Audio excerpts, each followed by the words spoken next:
Until All right, 7 o'clock That might p.m. be And then it was like, Okay, let's go. get some hash and good. Yeah. I guess that's the best way to describe a A very kind way to describe it. And some people, that is it. They're on that right now. When you have to. Jeremy, can you confirm quorum? Just barely. Yep. All right. We're going to start with public comments. Do we have anyone signed up? No, no one signed. Student government. 7.934. 5.066. Take away my Student government. Microphones have that white tape on them. Step up to the microphone. Something new. Hello, everybody. My name is Chris Wilder. I am currently a senior at Monadnock Regional High School. I'm currently also the student government president. My colleague, Ms. Carly Bernard, could not show up tonight because she's sick, so I'm here. We've only had one meeting that have went under our belts so far. What we have been discussing, though, is we are currently making plans to talk about the dress code next meeting. We have some people that want to talk about the dress code, so I don't know what to expect, but as we'll be talking about the dress code next meeting. In the future, we're looking for some way to potentially have a self-scheduling option for WIN, whether for senior privileges or maybe even junior privileges to go along with that. And also we are making sort of a Google Forms for students to fill out to see, what do they want to see changed at Monadnock, so that we can discuss at future meetings. And yeah, does anyone have any questions? What do you want to see changed about the dress code? Personally, I think it's pretty good, what I've read. The only thing that really that I've seen students wear is, especially for men anyway, is they have right here, there's nothing showing there. It's just a cutoff, but it's right there. So I don't know if that's enforced or not, but we haven't really seen that be enforced. So I mean, that's a big change that I would like to see personally. Any other? So you'd like to see more coverage. Yeah, more coverage in right here. there for men. Yeah. Any other questions? Thank you for being here. Yeah. Yes, thank you very much, Chris. Thank you. Any other public comments? No. Matters that require board action. Do we have somebody from the policy committee who is willing to put forth the second read policies and the rationale? All right, we have them in our packet.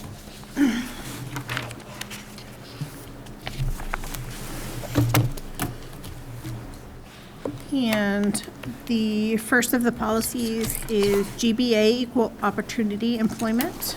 I'll move this on behalf of the policy committee. Is there a second? Second. All right, so the motion was actually from Brian. The second was from Rob. All in favor? Aye.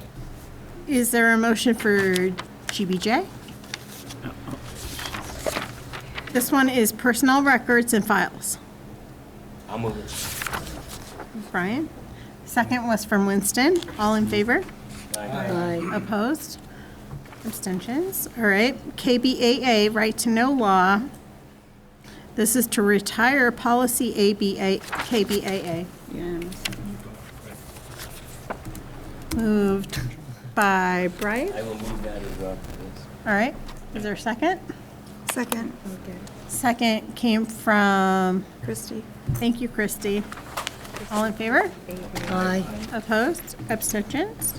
All right, KGE, use of the school building for religious purposes. Is there a motion? I'll move it. Brian, thank you. And second from Rob. discussion. Yes, just to be clear, this is not to bring this policy into effect, it's to remove it from the books. And I'm sorry about my voice tonight too, because I'm a cold like a lot of people. I don't see this language reflected in any of our other policies. I did look out and print out the policy, I think Scott indicated that it would be part of policy KF. I printed out policy KF, including the application, and it doesn't reflect this language that we're removing. At one point, the board felt this was very important to have this language as part of a board policy, and now we're kind of removing that, and I would be opposed to that. All right, any other discussion? What policy is this?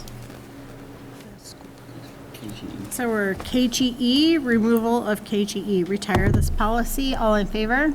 Aye. Opposed? Opposed? Abstentions? Good. KH, public gifts to the schools to replace outdated KH. Motion? I'll move it. Thank you, Brian. A second? Second. Thank you, Betty. The second was Betty. Discussion? All in favor? Aye. Opposed? Abstentions? Very good. All right, KHR, gifts to school. This is to retire KHR. It's similar to policy KH. Is there a motion? I'll move it. Brian's moving the motion. Second. Scott will second that. Discussion? All in favor? Aye. Opposed? Abstentions? All right, guys, I felt kind of like a game show host. But that was good. Thanks for helping us move Kinds through of it. efficient tonight. Oh, yeah. Yeah, Oh, yeah. because We're doing all kinds of good there's things. the new Everything count. else was Board chair report. So, our joint board and budget committee meeting, we need to discuss the timing of this meeting, and my understanding is that the board in the previous meeting wanted to know what the budget committee had to say or thought about moving this back. Unfortunately, they haven't met yet. They'll meet next Tuesday. So on the same topic, I want to say that I intend to attend their budget committee meeting. And as you're aware, we've had some broken communications with the budget committee. I'm going to go to their next budget committee meeting, and I do not expect that the administration will attend because this board has voted that the administration shouldn't or does not need to attend, but I'll be there myself. And I'd like to make a proposal to them that we have a small liaison committee from the budget committee, 2 or 3 people mutually agreed upon, that will meet with the administration once per month to get really the direct information and inside story about what it is that the budget committee really needs to know. And they will have access to the administration to ask questions. In lieu of any joint meeting or, well, really, just being honest, I don't know how we can move forward unless we create a small committee of the budget committee, a small subcommittee that can meet with administration, and we'll move forward with that. And if we can build upon that and make it full collaboration in the future, that'll be a good day. Thanks. I am concerned that as a board, we are not communicating enough with the budget committee. Not with just a one-off, one-on-one session between the 2 board chairs, but the entire bodies of those 2 committees. And that needs to happen more often. I'm concerned about that too. I think that the board and budget committee meeting needs to take place at a time that is mutually agreeable. And I think that we need to do that when folks are available and we're all open and ready to accept one another and move forward. I also believe that we need to have at least a small portion of each board committee receiving information firsthand. All right, any other questions? Betty? Is this in lieu of the mediator? What, I may have missed something. I don't know where that went. They rejected the mediator. Okay. Okay. This is the next best thing that we can think of. We'd like to offer that to them, and I will also be present at their meetings. Yep. And that's on the 24th? Next Tuesday? Yes. Yes. Yep. Is there anyone else who wants to be there? Winston, thank you. I usually go anyway, so. All right, anyone else? Possible. Scott says possible. All right, thank you. I will see. I might. I'm not going to promise it. What time is their meeting? 7 p.m. There is a finance committee facilities, committee meeting at 6 p.m. that evening as well. All right, and Betty says that she's possible for that as well. All right, Superintendent Operations Report, please. Did you want to talk about the call for resolutions? Yeah, I apologize. The New Hampshire School Boards Association is putting out their call for resolutions right now. So what that means is that if there is anything in the guidebook for the New Hampshire School Boards Association that we'd like to see updated, or if we want to add anything to the resolutions for statewide resolutions, we can do that at this time of year. So what happens is if there's a resolution for the New Hampshire School Boards Association, they observe that and they'll go out and advocate legislatively according to their resolutions. They know what we've said and they know what we've agreed upon as school boards, and they'll go out and lobby one way or the other. So these resolutions are important because if there's something that we want them to lobby for or against, we put them into a resolution and it's voted upon by the delegates. That delegate assembly won't take place until January. So if we have something that we want them to consider as a resolution, we put it forth now, and their own board will agree whether to put it forward to the delegate assembly in January. Okay? I have something that I'm considering to bring to this board. If we all vote that we should send it ahead, then that will go forward to the board of the New Hampshire School Boards Association, and then if they vote to pass it on to the delegate assembly, it will be voted upon in January. Does that make sense? Yeah. So can you give us an example? So I'll give you the example that I'm thinking about. We have a resolution that says that no RSA should be passed that will increase the expenditures of the school districts or the obligations of the school districts at any time. So that's good, right? We don't want the expenditures of the school districts to be increased at any time. However, there are certain obligations or rights of the school districts or of students with special education that we don't want to have removed. So perhaps we would like to say we don't want to have any additional expenditures of the school district subject to removal of the rights that currently exist for the students with special education needs, right? Or there's one, yeah, Betty? And is the assumption with that then that they wouldn't cut anything else as far as like adequacy money or something? Because that has the outcome of increasing our costs. Right, correct. Okay. Yep. So they have many, many resolutions. And, you know, some of them talk about weapons in schools and lots of legislative issues. So we just need, as a board, to be ready to bring forth what our beliefs are so that we can put them into a resolution or support or oppose any resolution that's brought forth by other school district. Okay? We also have policy BHC in our board packet. The reason this is here is because it's the beginning of the school year. I think it's important for us to all take special attention to this because it's the beginning of the school year and we're not real sure how to interact with our administrators and how to interact with our teachers and things. So this policy really clearly lays out how we are supposed to interact. What it does say, board communications to staff.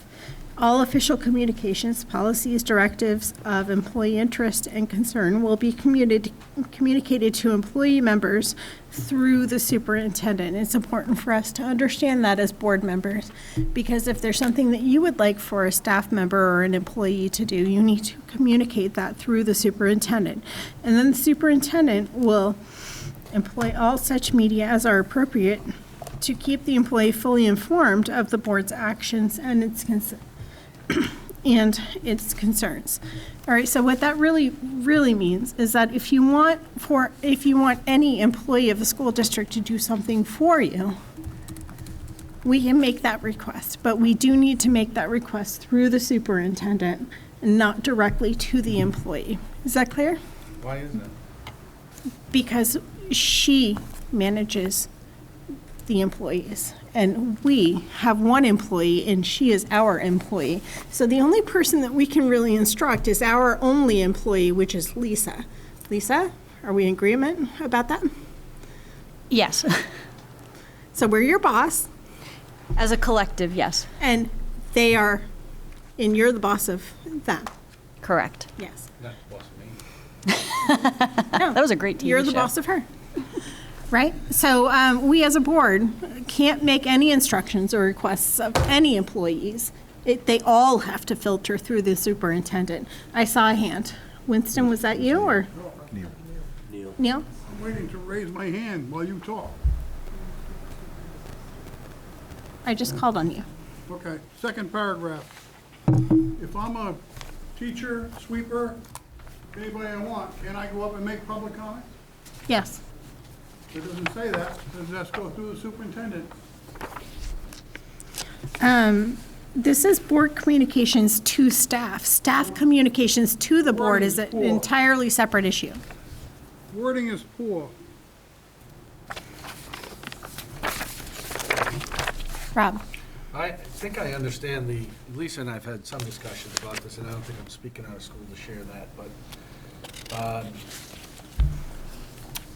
my concern, I mean, I do not feel that any member of the board should be empowered to direct an employee other than Lisa to do anything. However, I want to be very cautious and careful that our board or the employees of the district feel that they can't speak to a board member about concerns or vice versa. If Yeah. we wanted to gather Of course. information and feedback in the effort of full transparency. So, I mean, it's a little bit of a delicate line there. We can gather information and feedback. This is about board communication to staff members, but To or with? to. So, let's play that out. I'm taking a tour of the school, Your first spot. and a couple of teachers want to talk, or a teacher or an administrator or something. We start a conversation. I feel like that's part of my job, You can hear them. You can't tell them what to do. but I can ask questions, correct? You can ask questions, but you can't give them any instructions, and you can't obligate them to do any reports. You can't say, Jeremy, create this, or Janelle, pull this data. We can't do that.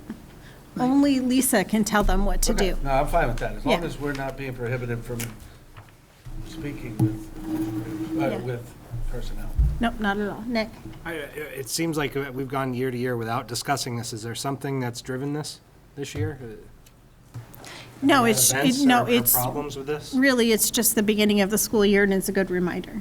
We had It's just, the- we haven't done this in past years. I'm just curious what brings it up now. We had when Will Phillips came and did the board training last November, this was part of that training, and I don't believe I forget how many folks were there, but I know not everyone was able to attend. And at the beginning of the school year, I mean, things crop up, and so it's just a good reminder. It's a busy time of year, and if folks are getting requests for things that really, that they're not obligated to do, it's hard as an employee if someone who's a board member asks you to get something for them or to do something for them. It puts them in a difficult situation, because we can explain that the board as the whole is the legislative body, but only the superintendent can actually direct the work. But if you're the employee who's being asked, it's really putting the employee in a difficult spot, because if they say no, they feel like they're doing, I think in some cases they feel like they're doing something wrong. Yeah, go ahead. Yeah, I think he had his hand up. No, I'm, Can I ask you a question, just out of curiosity? Where is it written, and I'm sure it's written somewhere, but this is my ignorance, that the superintendent is the only employee who answers to the board? That is the role of the school board. According to whom? RSA. Policy BDE. It's an RSA. Yep. I would disagree with that, but you can, if you read the RSAs directly, you don't even have to have a superintendent. I think it's a good idea to have one. I'm not saying we shouldn't, but so long as you have somebody that's employed that fulfills those responsibilities, And has the credential. that's correct. Yep. So technically, a district doesn't even need one individual that's a superintendent. I'm happy that we have Lisa. Right. But I just want to be clear that it doesn't say in the RSA that you have to have a superintendent and they're the only ones. There's other districts in the state that do it differently than that. Well, they do have, every district has to have someone who's designated as the superintendent that is the direct report to the board. So whether that's a part-time person, there's 3 districts that are close to us that each have a part-time person. It happens to be the same person servicing all 3 districts. But that is to ensure that there is that layer between the school board and the rest of the district. All right. So as long as they hold the credential, they might not call them superintendent. I think there is one administrator in the state who is called district administrator, but they hold the credential as superintendent. Thank you. So this is RSA 194C. It is the board's responsibility to hire a superintendent and to evaluate the superintendent. I think if you read that full, you're reading an excerpt from that RSA. Superintendent is the school district's educational leader, is charged with the oversight of all aspects of the district's daily functions. The responsibility for hiring the superintendent rests with the SAU board per RSA 194C4. If you read the full RSA, you can see that there are exceptions, and it says that a board can make the decision to hire individuals who are qualified to fulfill the responsibilities of a superintendent. In a district, I believe, if you read the full RSA, you can hire a number of individuals to fulfill those roles. What I'm saying is that our board policy is what we're looking at here when we're talking about interactions between people in the district. That's what our board policy says. It's not It's not an RSA. It's not taken verbatim from an RSA. Lisa, Yes, Winston, and then Neil. this is already in a policy. Yes, it is. Just, why are we just discussing it? This hasn't been a problem, if I heard right. No. We didn't hear any problems, we've already had 5 or 6 problems. I Right. haven't. Neil? I would like to see this thing at least modified to say in no way will this impose on the civil rights of any one of these individuals mentioned in the second paragraph.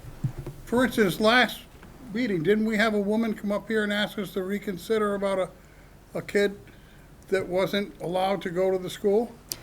Is she gonna have Lisa do that for her? That's a board decision, and so that is that the board has to make that decision. That's why she brought it to the board at the last meeting. Well, wait a minute, she didn't go to you. It wasn't a superintendent decision, You're right, it wasn't. right? That's not Nor the, could you defend her well. so that's not the board instructing that employee to do anything. That's a request from the employee toward the board. It's flowing in the opposite direction. Right? I use that as an example. I think it still implies that these people's civil rights are implied that they can't use them. All right. Any other questions? Superintendent's report? Sure. Tom Walsh is here. We had some questions about school lunch and nutrition services, so I asked Tom to be here tonight to field those questions and perhaps provide us with some updates of what's happening in the world of nutrition. Take it away, Tom. Hello. So, I'm here to answer any questions you have. I'll start with, if you all read it was in the mem, so it got mailed home to everybody. But there's some other things on here.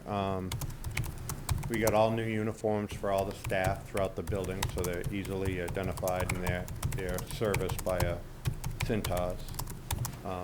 This year, every site got Serve Safe certified, which in New Hampshire it's not required, but we did it. We were before, but we got recertified.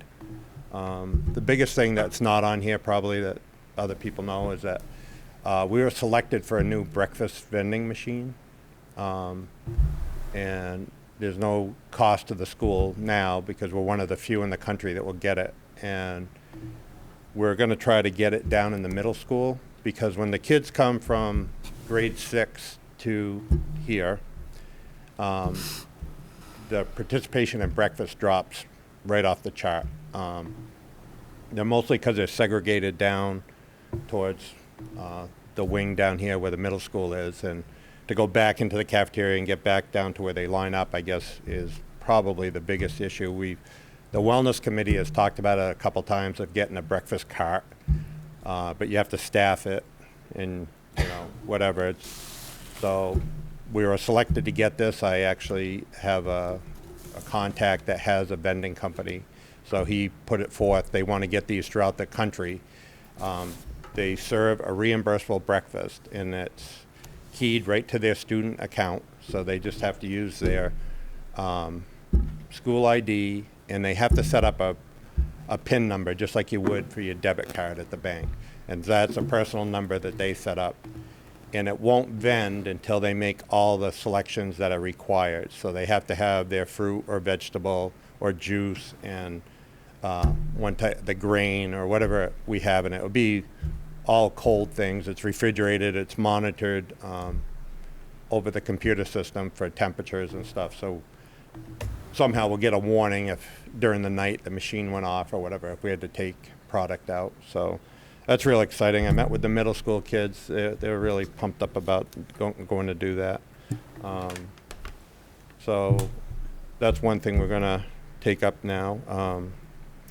And I don't know if you saw, we were in another article in the Monadnock table for the Sentinel. I don't know if anybody saw that, but she had done it early in the year, but it didn't get published till like June. But it was about school meals, so that was a positive thing for the district too. So, and I'll answer any questions anybody has. Hey, Tom, I had a question about, I think some of it's probably my confusion of the process that we have. When kids have free or reduced lunch, when they're qualified for free or reduced lunch, and they get up into the lunch line and they're with their peers, I think we had discussed in a previous meeting here how sometimes there can be a stigma associated with that. And that can be one of the factors that drives kids at the middle school or high school away from getting their lunch. And from what I had remembered from one of those discussions was that I had asked whether or not we could just have a card that whether you have free or reduced or you pay cash or whatever form of payment that you bring in, that everybody could pay in the same way so that you wouldn't be able to, peers wouldn't be able to identify which of their peers had free or reduced lunch. And could you explain that a little bit? Okay. When a child comes through the line, unless they're buying something that's a la carte here, they don't need any money on their account. Because our policy is that they're going to get a school meal if they're in line.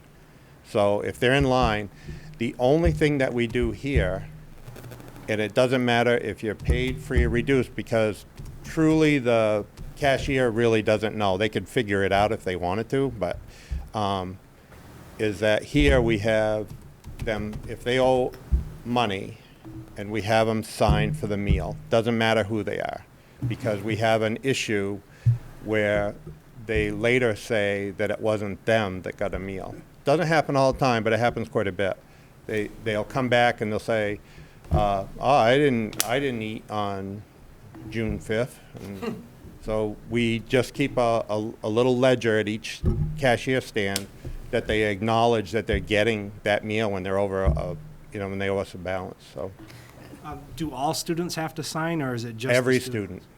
student, every student that owes over the threshold of $8. Yeah. Okay, so if you do have a student that owes, when they get up to the counter and they have to sign, then that you understand that, Yeah. that also creates a situation where the other students see that, and that may drive that student away from even going to the line if they know they owe money. I would welcome a different process of defending Okay. how we got the bill that accrued. It's hard to, when someone calls up in June and says, "I don't know why they owe this amount of money.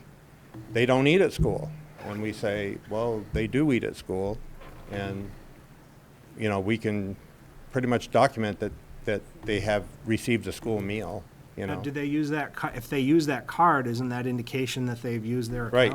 account? We're working on the card situation because middle school here, they use their cards pretty much everywhere except here. They're not really required to at the school building. They're not required to use their school card, their ID card for anywhere but the cafeteria.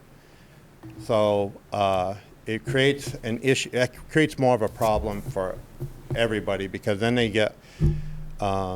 We still let them go through and they can verbally identify,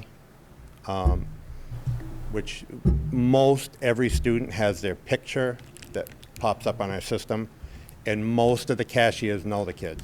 So it's not like they're not sure. And obviously, if it was a male and a female, and they wouldn't, but that's what we do now. So I would say the upperclassmen, maybe 15% use their card. But I've been working with Janelle because it's an issue when someone says, "Oh, this person used my card, used my number, and I didn't use it." So that's an issue that I brought to Lisa Spencer's attention too. So. Okay, so that to me seems like a very important thing to get resolved, because if we're forcing students to sign, and that's driving some kids away from the lunch line because it creates embarrassment for them. I'd welcome you to come down and see it. Most of them are signing it before they, maybe it is, but it's not designated like anybody who has to sign has to stay in this line, or, there's quite a few people that sign. I would say every day there's probably 25 or 30 or 40. There's quite a few. At the beginning of the school year, we were a little bit more lax, because especially on middle school, you don't want to, that's the last thing you want to do is to, they have enough pressure going on with them. So, as the middle school, we're very relaxed during those meal periods right now at the beginning of the year. So. Was an issue at one time with getting money into these accounts. Has that been resolved? Okay, so we had My School Bucks, and the people that have been here a long time. No, it took a long process to get them to use it. Well, we got a lot of people using it. Last year, we took in about over $100,000, $125,000. So the people that pay all the time, it's a change. So it's called Titan. Titan is the computer system that we're working with. Most of the issues that we had were just that for security reasons, once you sign up the account, Titan sends you a verification email to your email that you used, and it has to be verified. And I would say at the beginning, that was probably 70% of the problems was not verifying the email. Saying, answering back. Yep, so. So we're only publishing 2 weeks' worth of elementary school menus at a time, Okay. is that right? The menu will be linked to Titan. This is it's a great undertaking for me to do this. When you go to the Titan system, there's a nutrition analysis piece that goes into that menu. So not every single thing, when you run your cursor over the menu, you're going to be able to see basically the nutrition label, the allergens, everything. So to do that, I've been working every spare minute I can get on it, because it has to be, if you're going to put it up there, it has to be pretty much perfect. So I've been trying to do a 2-week menu at a time, just so that we always have the menu, and hopefully by October everything will be in there. I'm working with Titan on it, but if any other school districts, that's your biggest thing, is getting that nutrient analysis piece back into the system, because we have to basically have to type it in. So it's and then you have to make sure it works. So I'm working on that. It will be on there, I guarantee it. We went to a Cadillac from a Ford Escort, so we're working there. So parents who are nervous that they don't have next week's menu by, say, tomorrow. Yeah, they're going to have it tomorrow. Good. Yep. And it was out early enough. It just we're getting them to go to Titan, and it says, look at your menu. And there's nothing they can put there to say, well, you get an answer back that says, oh, ask your administrator or something. That's what it says. So it's a little frustrating for people, but we're trying to do it right. So. You mentioned Cintas. What's our relationship with them? Did it say what? Cintas. Yes. What is our relationship with them? They were just a provider that will not bill during non-school days. So that I put out to the places in Keene, and you can't do a 10-month contract. You can only do a yearly contract. And so if we don't have school and there's no uniforms, we don't pay. So so that's so they're the school uniform people. Huh? They're the school uniform people. Yeah. Okay.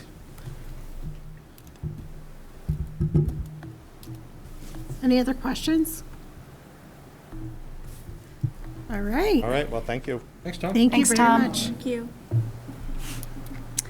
In your packet, you had a copy of the educator evaluation model. This is the model that is used for teachers, school nurses, counselors, social workers, and library media specialists. Sort of the accompanying document to that was a redacted, real live evaluation that was completed during the last school year. And I provided this because it's probably been a couple years since you saw the plan move through. It went through Education Committee, and then it came to the full board, and there was a bit of a walkthrough about how it worked. But I kind of wanted to circle back to that, and just so you could see what it looks like now that it's been implemented. What I'm looking to do over the next couple months is probably once a month-ish, is provide similar for the other classes of employees that we have. All of our employees have evaluation systems. Some of them you've seen before, some of them you may have not. So I'll walk like I said, every other meeting I'll put documents in that are relative to a specific class of employee, just so you can get a look at what those look like. We've had conversation about wanting to have a little more knowledge about how we evaluate our employees. And as we know, I can't share the actual evaluations because that is a function of the superintendent and administrative team. But I want you to see what it is we're using and kind of see what it looks like in practice. So probably in one of the October meetings, I'll bring you another set in your packets. If there's any questions on what was included, I wasn't going to do a walkthrough of it. I just wanted to share it for information. Rob? How does this interface with the work that Missy Suarez and Audrey, I think Audrey led a committee to redo teacher evaluation? This is it? Yes. Yep. The teachers, do they still have to do the huge portfolio and all that stuff? No, that was the previous model. I think it was my first or second year here that I asked for a committee to revamp the model. Neil? I'll admit I didn't read every word of this, but I don't see any block where it says the person can comment back on your comments. It's there. It is there. And there's lots of meetings that happen as well. It's not just a paper trail. There's pre-meetings and post-meetings and things like that. This is just the paperwork trail. All right, anyone else? Medicaid to schools, I sent out an email this afternoon because I was at, I don't have much more information on this other than what I sent. And I sent it via email only because there were several attachments that were lengthy and I didn't want to, you know how I feel about trees. So basically, you probably saw the bulletin from the School Boards Association, the Department of Health and Human Services, Director of Medicaid, issued an emergency rule at the end of August-ish that drastically changed the way districts can bill for services under Medicaid. This was done largely without consultation with practitioners. It took all of us by surprise. And so all of our associations have been working diligently to try to get some guidance on what this practically means right now. I don't have a solid answer. What I can tell you is that we budgeted in revenue for this school year about $380,000 anticipated revenue from Medicaid billing. Without knowing at this point what the emergency rule will limit or change, I'm not sure what the bottom line might be for the district. Janelle and I were at a conference today, and this wasn't on the agenda, but there was certainly a lot of talk about it around the table because it was a finance and operations conference. So, we're all sharing information. So I emailed you tonight a couple of documents. One is a letter that was penned by the 4 major associations that are really concerned about this: the School Administrators Association, the School Boards Association, the Special Education Administrators Association, and the Business Administrators Association, basically asking the Joint Legislative Committee that develops administrative rules. They meet Friday, not Thursday, as I stated in the email, to implore the department to revoke the emergency rule and proceed through normal rulemaking process. The reason is simple. This is a surprise 3 months into the fiscal year that we may lose a significant chunk of revenue. And it's not just us. You can think if you're a larger district and you just kind of multiply up by scale what some of our larger districts are also looking at for a potential shortfall. I think if you read through the documents, basically there's some disagreement over the interpretation that the Department of Health and Human Services has made on what some of their recent audit findings were and what action they felt they needed to take. When we read the same documents, we don't see the same reaction or the same type of response. Either way, if we can push this through regular rulemaking, at least if we still have to end up implementing change this significant, at least then we have the opportunity to budget for it appropriately in the 2021 year and make our communities aware and make adjustments in planning rather than as you're flying the plane. So I sent you information about the committee that is meeting on Friday if you're inclined to reach out.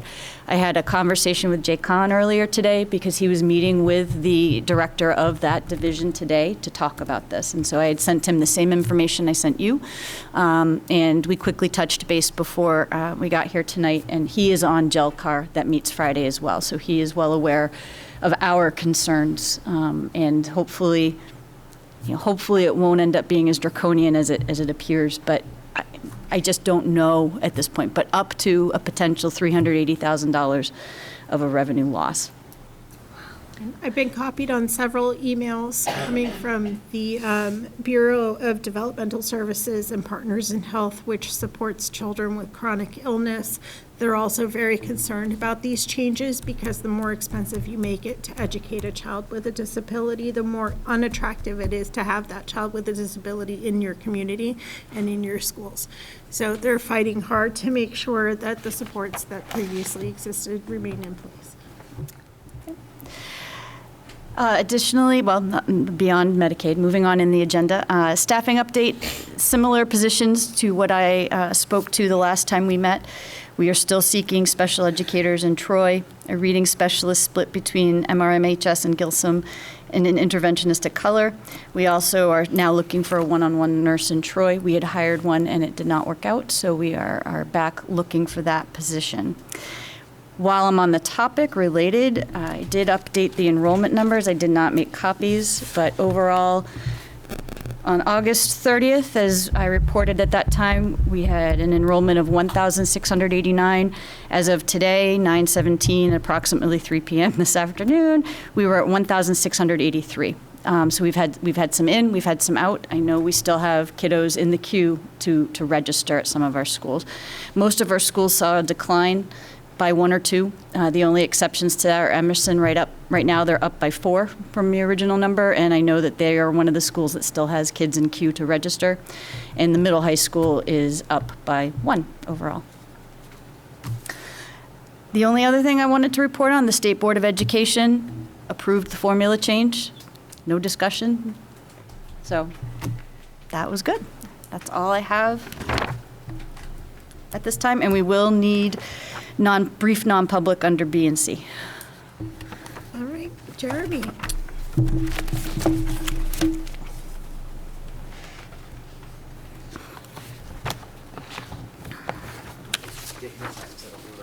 That's fine. I've seen it. So I want to apologize for the first page. It printed very small. But I'm not talking about it anyways. It says the same thing over and over again. You can actually read it. Yeah.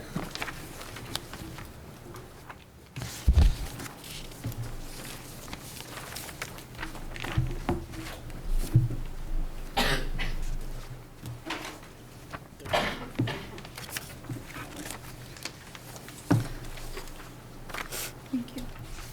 Thank you. Okay.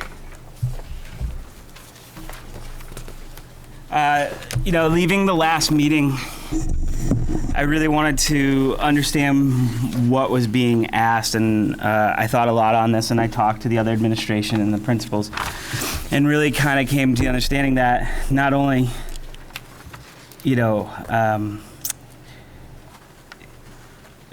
what's being asked for is not just scores. We got kind of hung up on this, but really understanding the process of what we do and basically being able to give you the information so you understand that we're going through that process and reporting out so that you see that process happening. So that was my understanding of what I was being asked for. And again, tonight, I really just want to share this, and that's it. I don't have much more to say about it, and we'll take feedback and go from there. So you have 2 different documents here. The top document is really looking, it's a report out to me from the school so that I can keep track of what's going on. One of the questions that was asked is how are we paying attention to those kids that aren't successful on our state testing? What are we doing? We get their scores in July, and then what? What happens? So this report is a report that will be filled out in the schools, and the cohort will be all of the students who did not achieve proficiency on the most recent state assessment. And basically what it's asking is, are you meeting about these students? Are you having discussion in your school, whether you call it a CCT or a progress monitoring or PLC or whatever other term that we want to throw out there, what other acronyms we have out there? Have you met to discuss each one of these children? And are they receiving intense supports? Are they receiving the supports that are necessary? And it's really more, it's one of those all the way up to you accountability pieces. Just saying that it's happening, I don't feel like that's enough. That's what I walked away from. Going, I'm telling you it's happening. I want to show you that there's an accountability piece here. So that's the purpose of this report. So this will be reported out. I will sanitize it, obviously. There will be no identifying information on it whatsoever, because this is a really, it would be really inappropriate to give you any identifying information on this at all. It would go against the purpose of it. But I've listed the dates that I'll report out on this and what I'll report out on specifically, so that you can see that it's happening and you can have questions. Because I'll have the dates pre-planned for the whole year, they'll be in the packet so that you have a chance to look at them and really come with questions. I won't come prepared to give a long-winded report. I'll come and say, you have the documents, are there questions I can answer? And I think that's a much more solid way. Can I just finish my thought on this? And then So the second October meeting is basic data. The second December meeting, I'm going to report out. This is the end of a quarter, end of a trimester. I wanted to find a good report out time without causing more work for the schools to basically say, can you report out on, are these kids showing proficiency in ELA and math using our local assessment? And without getting into the weeds of what those local assessments are, I've talked a lot about formative and summative assessment. The reality is I just want to be able to report to you that we are assessing and we know that they're proficient or they're not proficient at this point, and what we're going to do about that. Moving throughout the year, you have basically the same information delivered 3 different, or actually it's going to be 6 total times, split where it makes sense within the school calendar. The second February meeting, there is an extra column where we're going to use the interim assessment. So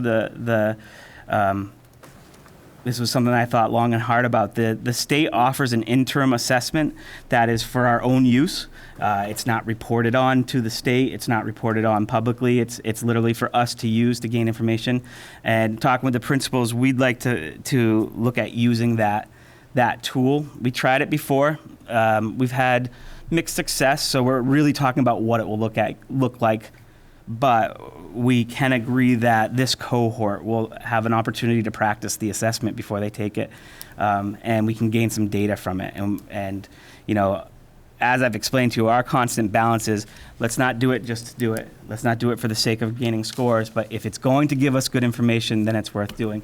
So we're in discussion about how to make it give us the right information, but we can report out on it, regardless of how we use it. And I think that's important for you guys to hear that. All right, so that's that sheet. Nick? It was just related, this is something that you're going to put in place or that you have history of? We've been doing this in less of a formal documented way that I can bring and show you. So I went back and said, I'm telling them we're doing it, but I really need to show them we're doing it. So I wanted to put a document in place that I can show you, that I can hand to you, that you have before the meeting, and I'm not coming to give you a report, that I'm literally handing you the report and you can ask me the questions on it. So has it happened? Absolutely. Is it happening in a way, do I have a nice, neat report? I don't. And that's what I left going, well, if I can give you something to show you that it's happening, that might be what you're looking for. Moving forward, we're going to have a structured. Yeah, the second October meeting, you'll have your first. So and will there be a companion report on mathematics or just ELA? Yes, it'll be, right, I only printed out the ELA. There'll be an ELA in math. And the reason why, and it's very small, and again, I apologize, I'll send you a nicer version online, but, I say here, current level of proficiency based on formative and summative assessment as determined by team. One of the other feedback that I get a lot is you keep changing the test, and then you tell us that the thing's moving. And that really gets in the way of my report outs, quite frankly, because now I don't know how to report out. So instead of trying to tell you, well, it's going to be this assessment or this assessment, I want you to know that we're using lots of different assessments. And this report is something that can stay steady because it doesn't matter what assessment we're using. Because I'm not telling you I'm giving you star assessment. I'm telling you I'm going to report out on proficiency based on overall evidence of proficiency. I think the approach is great. This is really going to help us understand more of what the flow looks like. When we look at, say, the second October meeting, Yep. and maybe there's, 35 students, just picking a number out of the air. When we get to the second December meeting, we would expect to see those 35. Yeah. But then we might also see another 10 that had been identified sometime in between. No, I'll get to that in just a second. This is specifically the cohort of students who were not proficient on our most recent assessments. The state assessment. The state assessment. So understanding that snap, like where you do the line and how they Yep. got onto it for the first time, I think will help us the first time you report it out. Yep, and when it reports out, you'll see their achievement level, and you'll see that they're all achievement level substantially below proficient or partially proficient. Okay. So you'll see, and I'll make sure I explain that. What about the students who are substantially above? Right now, I'm attacking the how are we helping the students that are not successful. Brian and then Nick. That hand was going up. So a couple questions, Jeremy. The you know, one of the things that I was trying to convey last meeting is that I feel like I would like to see a plan so we can identify students that are needing some help before we get to the end of the year figuring out that they just did very poorly on a standardized test. So, you know, one of the things I would like to understand is, do we have a mechanism in place to identify students? Maybe it's the first time taking the test, right? So we take the first standardized test in 3rd grade, right? Is that my understanding? Yeah. So, you know, what I'm wondering is, if we talked a couple of meetings ago about having a good idea of, you know, not having a good process in identifying students before that first test, right? So do we have a process in place for that, you know, kindergarten, 1st, 2nd grade? That's really where I'm trying to get to, right? If we're identifying, and I know that's maybe not the word we want to use, but if we're, you know, seeing a flag or an indicator in 1st and 2nd grade so we can get ahead of that game, that's where I'd really like to see the process. Yeah. I totally agree, Yeah. right? We I do don't have a like process, and what standardized. I'd like to do, I got it. What I'd like to do is maybe invite Missy Suarez to come speak at the next meeting to talk about it, because she has the most kindergarten, 1st, and 2nd graders, and has a pretty solid process in place that I think she can communicate better than me, because she uses it every day. And I think it would make sense for her to just come and explain it. It's their progress monitoring process, and it very much gets to exactly what you're asking. So rather than me try to stumble through, I'll have you talk to her. I'll bring it right in. Just a quick follow-up to what you just said. Well, I'm sorry, I looked at you because I wasn't sure if you had raised your hand. Can we let Nick go first? Thank you, Nick. Thank you. So this is only going to be the kids that are not proficient on the state level tests? So that's the first document. I haven't finished In the going previous. through the packet. This is a cohort. When we're studying a cohort to, the reality is we study every single kid, and I don't have a good way to share what we've done on every single kid with you guys multiple times throughout the year.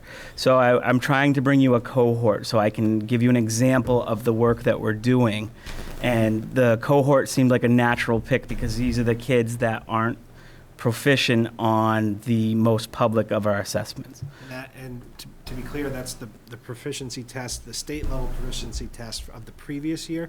Yes. Because we'll begin seeing the information Right. in the fall for students that fell in that category Right. in the previous So year. I took that test data and created a cohort for each school of those students, and am asking the principals to do a cohort study so that I can report out and explain to you the process of how we study those kids. And I wanted to pick a specific group that made sense to pick. And for me and everybody else, the cohort is going to be the entire The body? same kids, the exact same kids, not third graders or fourth graders who move in and out, but the specific students who we had then, who we have now. And is that a representative sample of those kids, or are we going to get the entire body? It's going to be the entire body. Okay.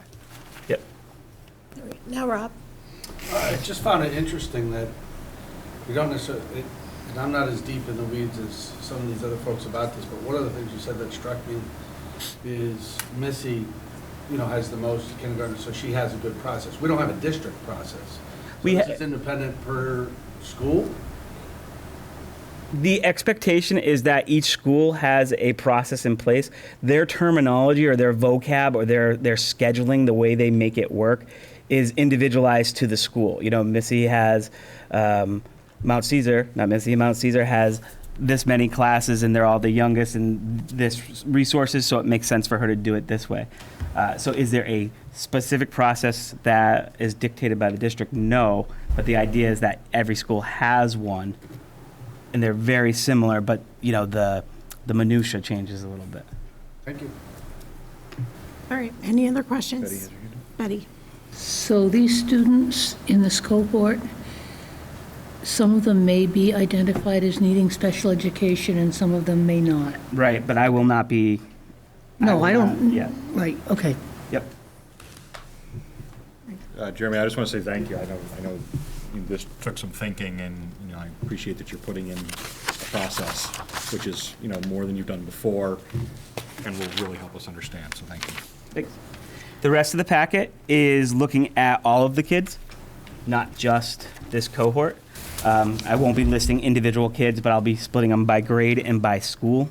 So you can see every other, it's going to be a shorter report. So the second October meeting will be basically just so you know how many concerns were brought. So you have an idea what's happening in the school. So, you're not going to see 0 concerns were brought up in this quarter. So you can see that work. And I also want to talk about behavior concerns because that's one of our major goals is to work on our behavior. So I felt it was necessary to include this so you can see the different types. And then after marking periods, and I picked kind of a date that worked for, same thing I said before, trimester 1 and quarter 1, we'll actually list off proficiency. How many percent, what's the percentage of kids who are proficient, what's the percentage of kids who are not proficient, specifically that cohort, and then also academic concerns and report. Again, just an opportunity for us to give you this data for the accountability so you can see that we're paying attention to it and for you to have the opportunity to ask questions. Jeremy, 3rd grade is showing no proficiency in math and we're getting really close. Are you worried?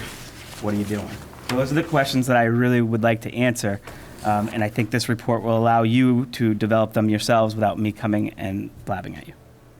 So you have academic concern reported, behavior concern reported. Is there also a record of academic concern on file, behavior concern on file, and academic and behavior discharges? I mean, if the report gets so unwieldy that I'm pulling data from that many different sources, it's going to be very hard to deliver. I'll be honest with you. If I have to do if I ask the principals to do a file review 6 times throughout the year to go back and look at I think that the report could get to the point where it's hard to deliver, quite frankly. How would we know if children are being regularly discharged from services or concern? That's a question for Kathy Woods. I can't answer that question. Okay. Nick? I think another good thing about this is that when you start looking at this and where difficulties of reporting on things come into play, it also it tends to point to where communication issues are as well. Absolutely. Mm-hmm. And so I think that in addition to us finding out about stuff, I think this is going to be a very useful exercise for how information flows from our elementary schools to you. So, Agreed. so I'm excited to see this come into play. I am too. All right. Anyone else? All right, moving on. Thank you. Nice job. I had elementary band on there. Scratch that. I put it on there prematurely, and I don't have anything to speak about it tonight. Other than to say Extracurricular. we're moving forward. Okay, so extracurricular, Kristen can't be here tonight because she and the family are off visiting Mickey. But the committee met, and at our last meeting, we put together a presentation for you. It's in your packet. I did bring a handful of paper copies. Does anybody want one? Yeah, okay. Let's send 2 that way. If you could, Nick. Cuddle up and share if you need one. I've got electronically. Sure. Anybody need one? Made a point of saying that on camera. Okay. So this is just a report out of the committee. We want to share with you what we've been working on. And on the committee right now, Kristen is our chair. I'm on the committee. Betty's on the committee. I think Winston has sat in a few times because it dovetails with policy committee. And we often do the 2 committees on the same night. The first slide is a bit of a journey we've been going through. It goes back, in our memory, to 2015, when the board first asked for a matrix of sports costs by sport and season. Over the following years, as Tom Cody moved into his new role and we developed a matrix to study that, eventually that led to the questions around, well, what are we paying the coaches and the assistants, and how much do we pay, and how do we make those decisions? And I forgot to mention Christy's part of our committee as well. I apologize. Oh, that's okay. At one time, Rob and Eric and I were on the committee, and we did some work on this, trying to understand how we would structure the conversation. It was kind of theoretical. Tom, do you have access to this, and do you have access to that? And Tom was new in his role and didn't have all the detail yet. And it took that first year to really collect some stuff.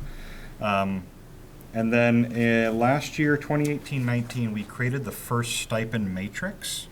Like, it was more like a sampling, like, we wish we knew this information.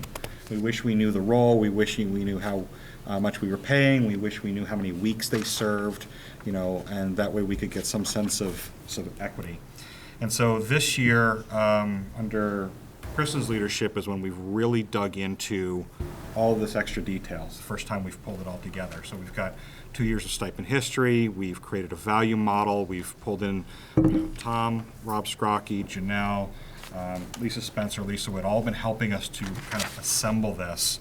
And in that, we captured a lot of what we would call gaps and missing items, like where there are volunteer work going on, but there is no stipend, or where there's gaps in the stipend amounts. And on the next slide, you see a quick sample of what that matrix looks like. Sort of the theoretical of, you know, is it sports, is it arts, is it, you know, co-curricular, you know, how many positions do we have, what were the stipends the past 2 years, what were the amounts, and then, you know, in a future tense, how would we kind of rank these? Is it by the amount of kids that they're helping? Is it the duration? Like, is it one sports season or is it an all year long type of model? You know, what kind of skill do they have to have? Do they have to be a certified professional, or is it just any old volunteer who can help? How much safety training do they need? Like football and hockey, you know, you need something extra. So trying to pull all those thoughts together. So you get to a slide that says key discoveries and gaps. So today, we pay based on tradition. We don't really consider whether it's, for sports, let's say, whether it's boys versus girls, varsity versus JV. That really isn't a factor in how we pay the stipends today.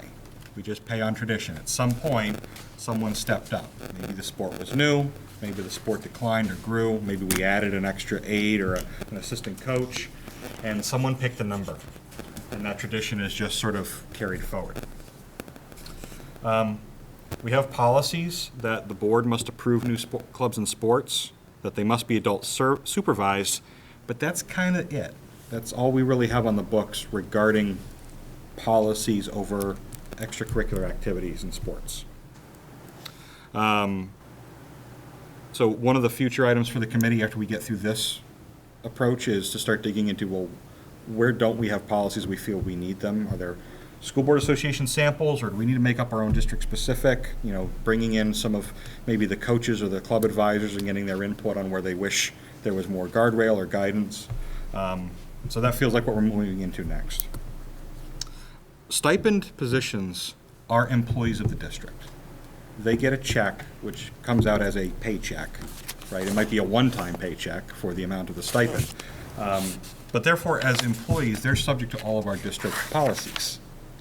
If someone is volunteering and they're not stipended, they're subject to only some or certain policies because they're not an employee, they're a volunteer. And so there's a clear line of delineation there as to, you know, we can always ask someone to not come back, right, if there's an issue, but they don't follow the rest of the employment policies and handbook. It's just more the general code of ethics that we hold everybody accountable to.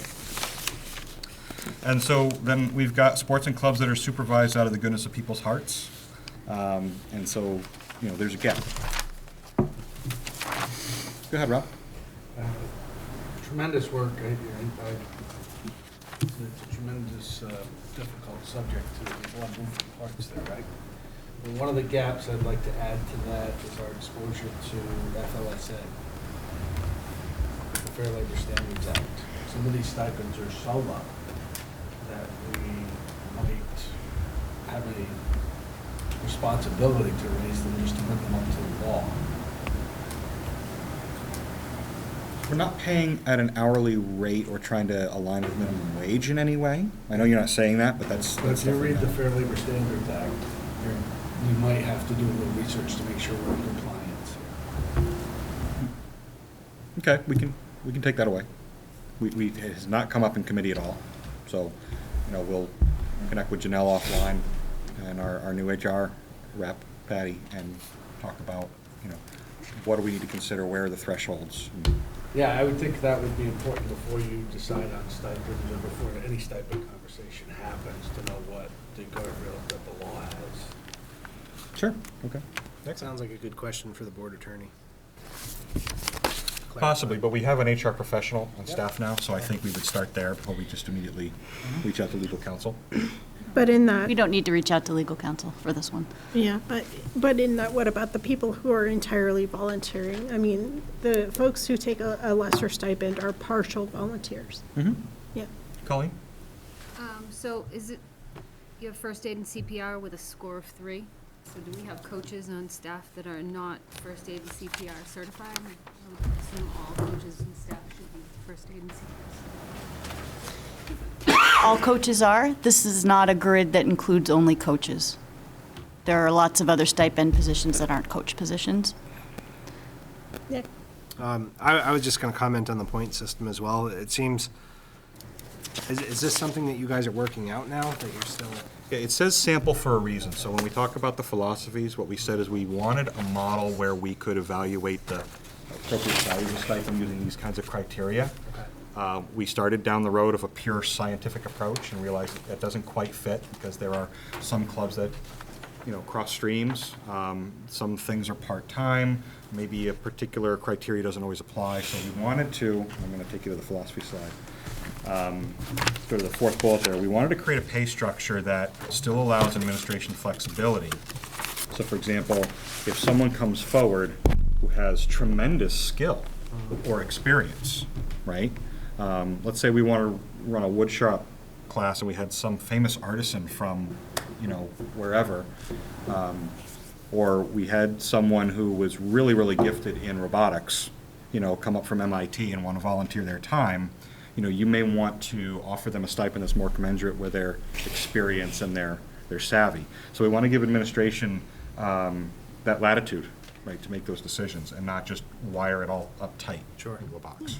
I think my concern there was more of the student count, like, just as an example, very simple. If you had one of these courses, one of these clubs that had one person in it, right, but there wasn't safety, but they were CPR certified, that would be 4 points. Whereas if you had a club that had 40 kids in it, but they weren't CPR certified, that would be less points and have less pay. Yeah, don't. All right, so. It says sample for a reason. Okay, I wouldn't look at the point Wanna make system sure, like 'cause- that's Yeah. where we're going. Not ready to Alright. get in the weeds on that yet. It's an explanation of how the committee approached it to try to kind of find some way to balance the conversation. And so once we got to a certain point with it, we then brought out administration in and said, okay, help us, because we're going to go way, way too far down that road. I think that point-based system is a good approach to do it, though. It got us talking around all the right corners of the conversation, except FLSA. Similarly, though, if we have somebody who is highly, highly skilled and they're a retiree, and they were to come to us and want to teach a class, we don't want to price ourselves out by our own policy if they're willing to accept less, right? Oh, darn, we can't let that person work for us because they have so much experience that our stipend says we would have to pay them a ton of money and we can't afford them. We don't want the stipend to drive that, yeah. Lisa, did you have something, or are you good? Okay. So looking at the goals and philosophies page, first and foremost on the page is that our extra and our co-curricular is a critical part of our culture, right? I think we've been talking that way as a board for a couple of years now. It's very healthy. But what goes on after school here is part of how our kids learn, how they socially interact, how they work with authority, how they work things out amongst each other. And there's a lot of pride that goes into our community through all of these different things. So we want to make sure we're always sticking that at the top of our philosophies list. Second philosophy, or the approach we took, very important for you to understand as we start talking budget in coming weeks, is that we wanted to avoid any conflict or overlap with any academic stipends that might be funded through grants or might be funded through collective bargaining agreements, right? Things that we've made as stipulation of the contract. We talked about them, and then as a committee, we declared them out of scope because we really can't do anything to adjust those. We need to focus on the extracurricular, co-curricular, sports, arts, student clubs, right? We talked about how long someone has served in a stipend position, or whether or not we should pay differently if the person is an employee, and we took those off the table right now. We did not feel like we could come up with a balanced model to include those. We were getting too many factors going on. And again, pay structure to allow the flexibility. Next major bullet, we wanted to create a value model that deals with how long you serve, like number of weeks. Is it 40 weeks? Is it 12 weeks? What is it? How many students? The level of responsibility. So we might have some assistants today that are paid more than a full leader position. So there's some things that are out of balance there. Training required, and then skill or experience, kind of depending on the nature of the club. And then we want to create a transition plan, and this is where we've asked Lisa to help us, where we as a committee really can't create a plan, dictate it, and say this is what we're going to do. That's not our place. So we've come up with some thoughts, and then we've asked her to take it from here, to talk about an equity model, to talk about plugging in for missing stipends, to get regional comparisons, which, you know, there's already been some of that, like what are we paying for football coach in 3 other districts and that sort of thing. Also important is our policy is a little bit rigid that says, you know, you can't have a club until the board approves it, but that really kind of stifles the creative spirit. So we wanted any budget recommendation to start to create a buffer that would allow the principal some latitude to let the kids form a startup if an adult was willing to volunteer and oversee that for, say, 3-4 weeks and see if it sticks, see if they want to keep going. Similar to how wrestling got started a few years ago, there was just like 1 or 2 students interested. You know, we want to allow that creativity to happen mid-year without it being quenched waiting for us. And during the transition, we want to avoid lowering any stipends. The last thing we want to do is take money away from people who have been serving faithfully for a while. So last slide is next steps. So Lisa, I'll let you sort of reiterate what I'm going to offer up here. But administration is going to be meeting with the elementary principals because as a committee we didn't get that far. There are some things happening in the elementary schools that we want to make sure we account for. You know, elementary basketball teams is one that we're aware of, but we really don't know anything about how that's paid, if there are stipend rolls or not, and that's just one example. So meet with the elementary principals. Crafting a budget recommendation. So when all of the budget recommendation comes forward, this is going to be one of those things you're going to see, and we're going to talk about it. And that's really why we're doing this tonight. We wanted to give you the preview of what this is about so that when it shows up on that recommendations report, it's just not like, well, where'd that come from, right? We want to give you the fair heads up. And then, you know, we've also identified some gaps along the way. So how extracurricular oversight and administration and policy enforcement happens. That's not necessarily connected to a budget recommendation. That can be addressed separately. But Lisa has all 3 of these takeaways from our last committee meeting. And so, Lisa, do you want to say anything in this regard? First, you did a really nice job of presenting this. Thank you. Kind of teed it up for me. Principals met Monday, so that was yesterday. And so they saw some of this for, not the first time, some of them, but really kind of got the full summary of all of the work in addition to the sample matrix. And so I've given that to them and asked them to review it, to make any comments. If they see anything missing, one of my concerns was it's very middle high school heavy, and that's typical. Most stipend opportunities are at the middle high school level for extracurriculars and things of that nature. So the other piece that when administration finishes with its finessing of this, we're really looking closely at the academic stipends. You know, Scott had alluded and mentioned that that's sort of out of scope for this committee, but it was something as we walked through this work with this committee, I kept reminding them to remember that we have academic stipends in place currently that are part of our collective bargaining agreement. And so we want to make sure that as we're aligning extracurricular stipends and club stipends, that we make sure we consider the context, that we have stipends that are already contractual obligations, and we don't want to create a huge sort of gap or a disconnect between what's happening in extracurricular and what's happening academically. So really trying to make sure that everything is considered at the same time. So principals are looking at that. They're getting feedback to me. We anticipate, as we start getting into the budget process and planning process, that we'll come forward with sort of what the work looks like, what that matrix looks like in terms of a dollar figure, because that's part of the budget process.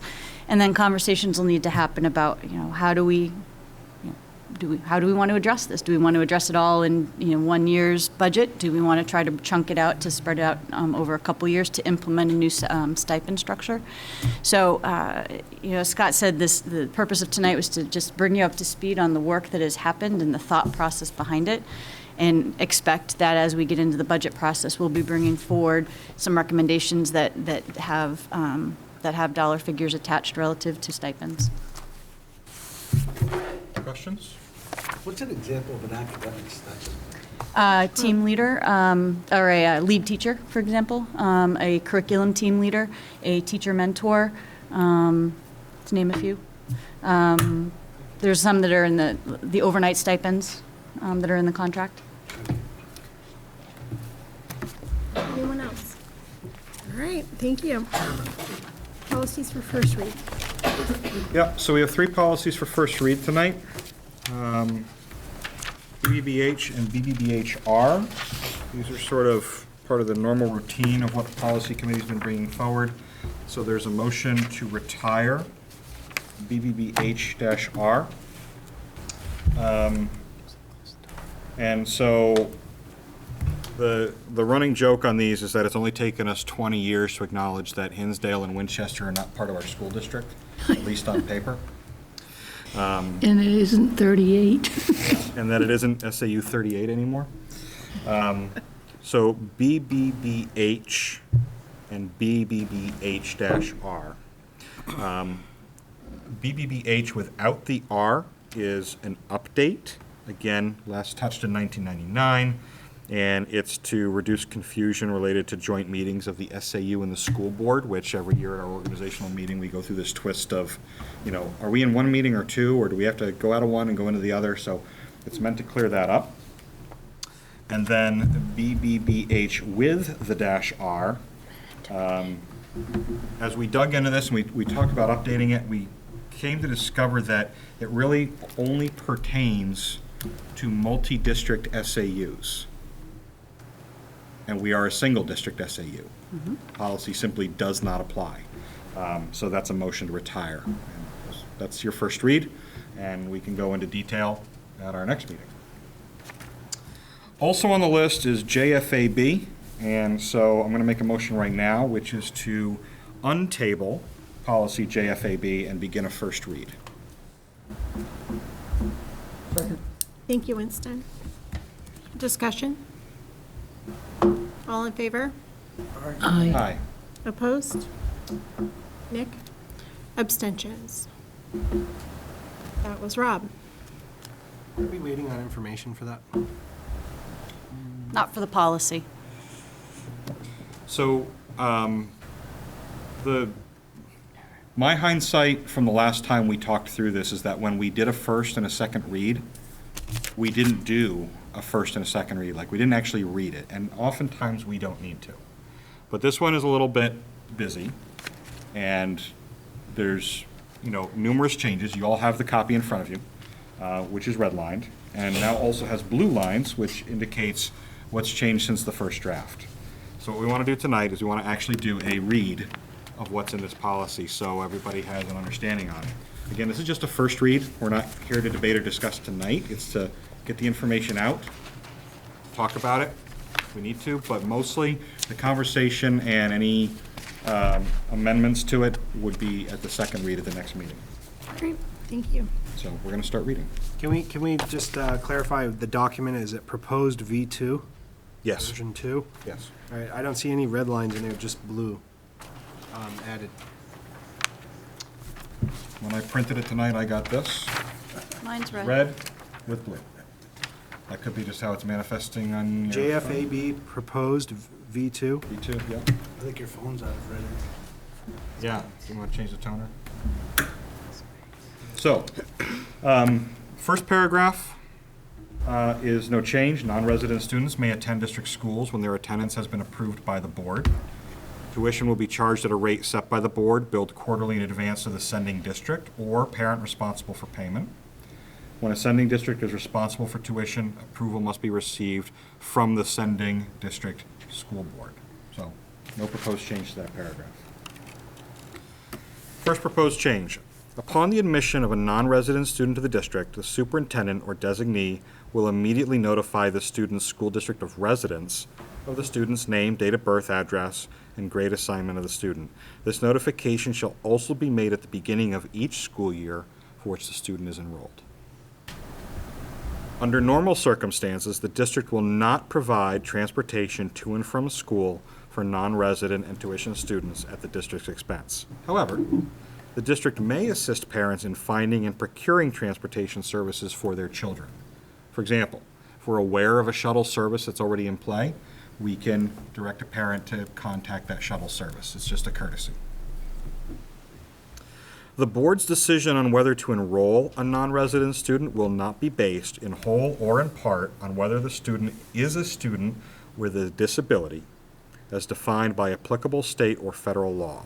The board acknowledges the provisions of RSA 193.3, which state that the district in which the student resides shall retain all responsibility for the provision of special education and related services pursuant to RSA 186C.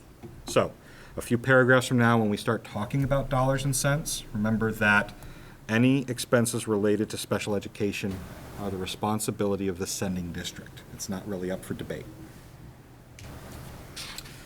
Pupils who are not residents of the Monadnock Regional School District may be assigned to attend school district schools by the superintendent, providing there is space available and under the following conditions. First bucket, tuition free, no cost to the student's family or guardians. We have struck the bullet that says students who are not legal residents may attend district schools providing there is space available upon payment of established tuition fees. Why? Duplicate statement. We've already said it's contingent upon conditions, which we're about to read through.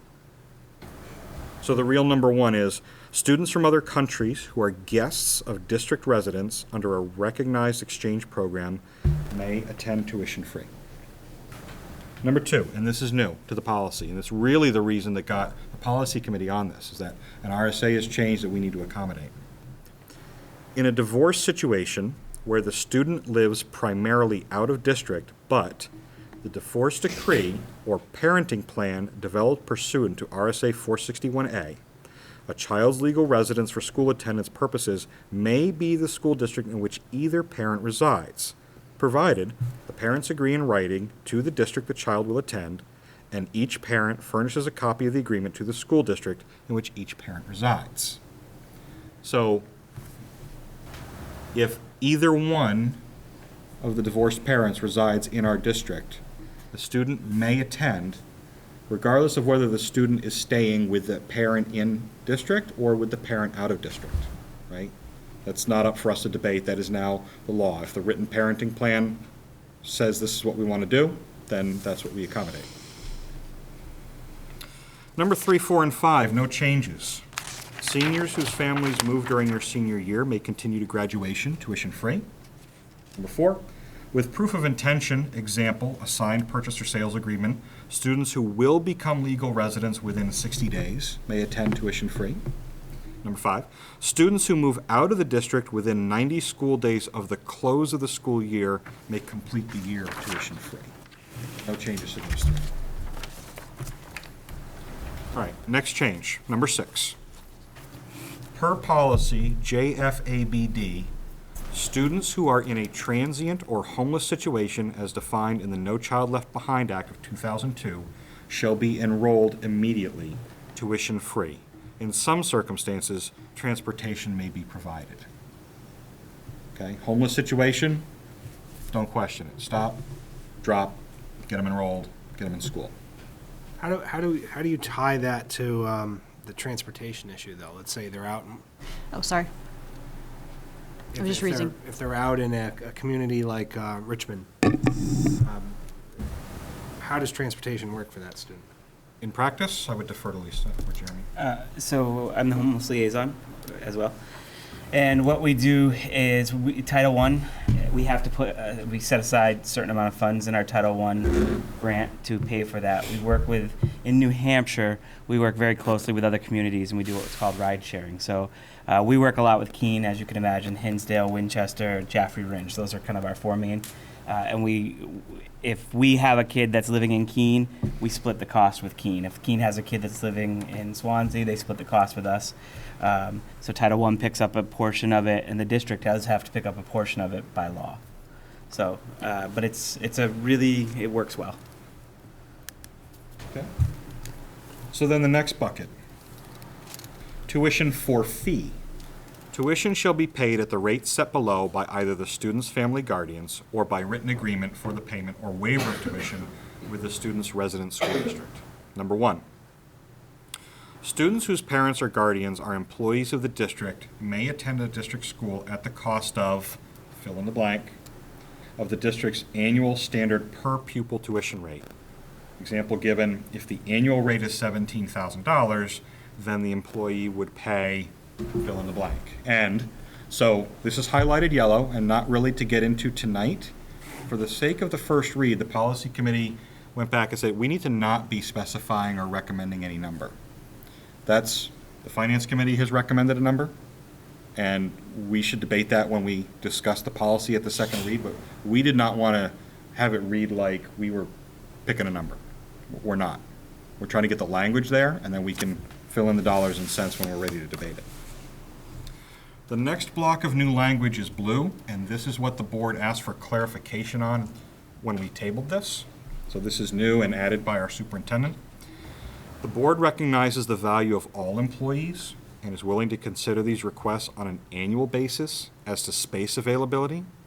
Employees must submit a written request to continue their child's enrollment annually, and subsequent requests will consider the following: space availability, maintenance of academic progress, compliance with behavior expectations, consistent and punctual attendance. Now, when we discuss this policy for second read, one suggestion is that we set an effective date of this policy, because we do have existing requests sort of in flight and up for debate, and so we're not trying to confuse those issues with this. But, the board has asked repeatedly, can we get a policy on this subject? So when we pass it, we should set, maybe it's the beginning of the next school year, or July 1st of 2020, or what have you. Eric? So is that by the students or the employee? I'm serious. Consistent and punctual attendance or behavior, that's, Consistent and punctual attendance, is that both, or is that the student, or is that the employee? Students. It's a student. yeah. It's written as students. I think we'll leave it to the superintendent to take non-student issues off. Yeah. Okay, number 2. Any student from a surrounding nearby district who desires to attend a Monadnock Regional District School may do so at the cost of 100% of the district's annual standard per pupil tuition rate. Again, given space availability, but we're not trying to say no to people who feel that our district is the preferred district. If we shine that much as a light and people want to send their students to our schools, that's an option that we're proposing in the policy. Nick? I'd just like to voice my opposition to this aspect of it, because when we bring these additional students in, it's a cost that's going to be distributed across the towns. For a town like Troy, it's a minimal cost compared to a town like Roxbury.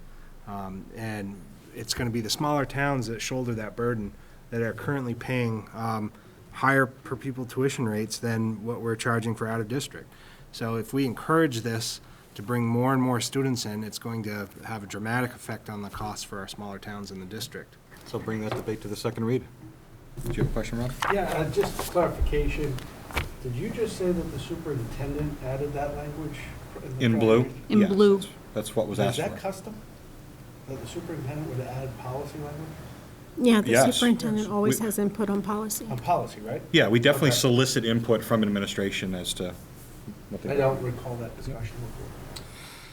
In all scenarios, for fee or for free, see the paragraph above regarding additional costs of special services or costs of special education, just pointing you back to the fact that that's responsibility of the sending district. And then, to safeguard the intent of this policy, all parents and guardians must provide proof of residency upon request. If the parent guardian cannot or will not produce such documentation, the student will be considered non-resident. So, some of you might remember the days when we didn't have that fancy thing called email. And so policy first reads were just that. There was a binder, we'd read it for the first time, and then at the next meeting we'd read it for the second time. So we don't do that very often, but you know, what we have 6, 8 questions that kind of popped out of this, and so felt valuable. Thank you. Feasibility study?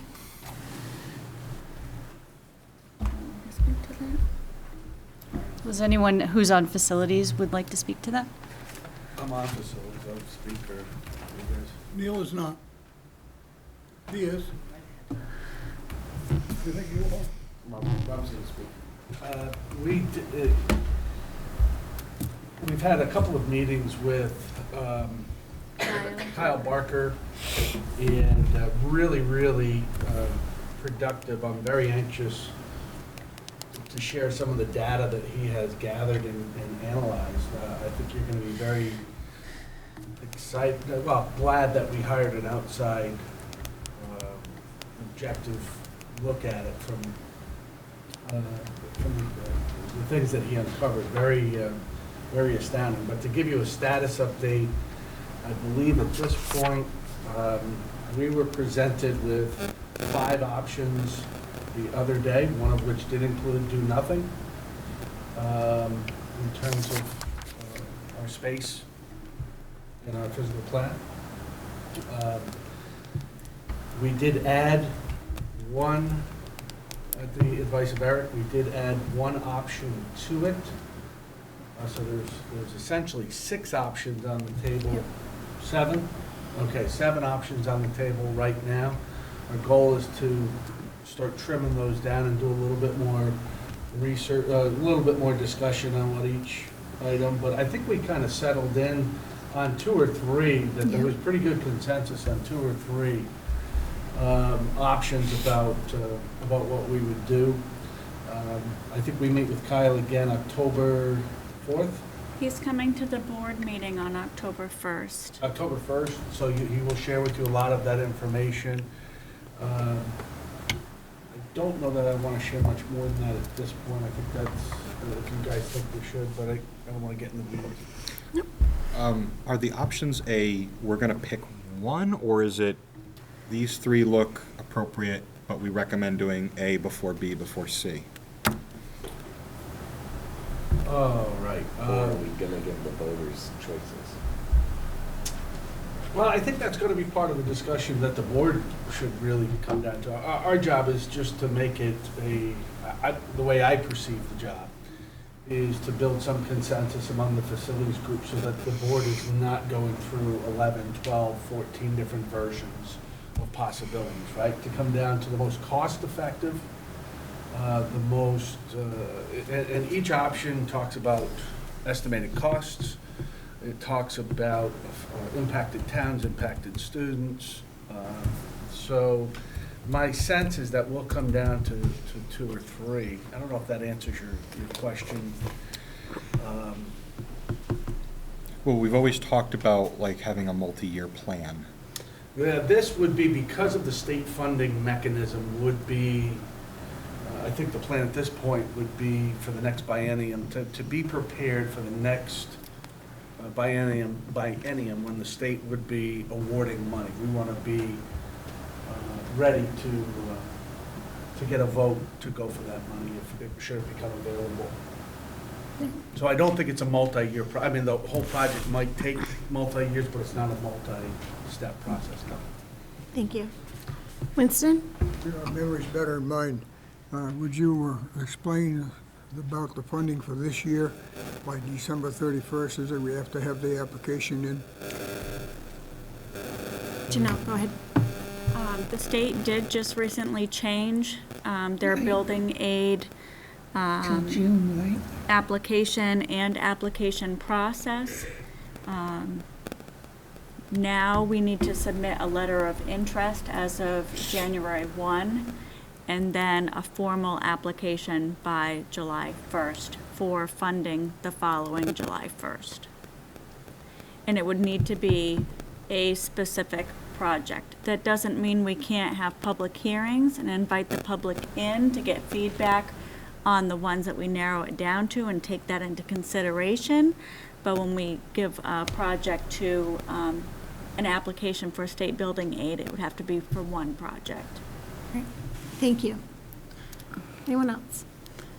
All right, under other matters for discussion, we had a school board member request to add the following questions to the agenda. It wasn't the intent of administration or the board chair to have these on the agenda, but if it's the will of the board, we will discuss them.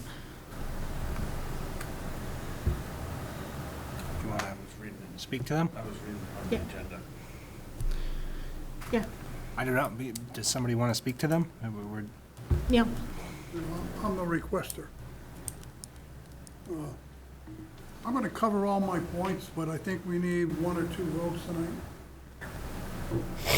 Current background.